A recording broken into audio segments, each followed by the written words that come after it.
Father Spitzer, I mean, we hear that a lot out there, where people talk about that consistent life ethic, and we talked about the hierarchy of truth and how that can be misused. And have you seen that happen?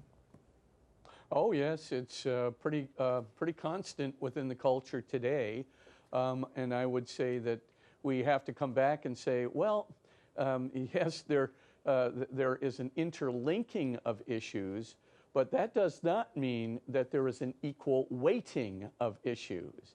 So yes, there's linking, but there's all the issues are linked together. Life issues are linked to liberty issues. Liberty issues are linked to property issues and the right to have property, et cetera, et cetera. All these things are linked together, but there's not an equal weighting of issues. The church has never said that. Reason has never said that. Our founding fathers have never said that. Indeed, all those who have devised and developed the idea of inalienable rights, that starts with a good Jesuit, Father Francisco Suarez, in 1612, and his great work De Legibus. And then from there, it goes to Hugo Grotius. Hugo Grotius gives it to John Locke. John Locke gives it to Thomas Jefferson.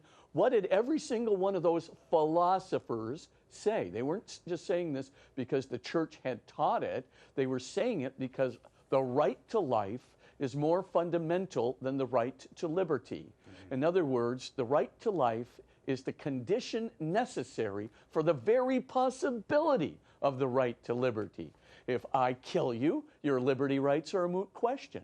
And that was the same thing in the Dred Scott decision, another violation of the intrinsic levels of rights. And there it was decided by the Supreme Court unanimously that the white man's right to property, to own the slaves, superseded the black man's right to liberty.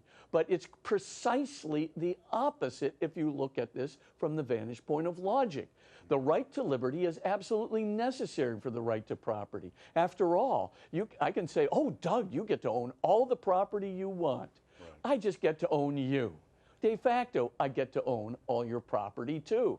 So of course, your property rights become a moot question by the very fact that I own you.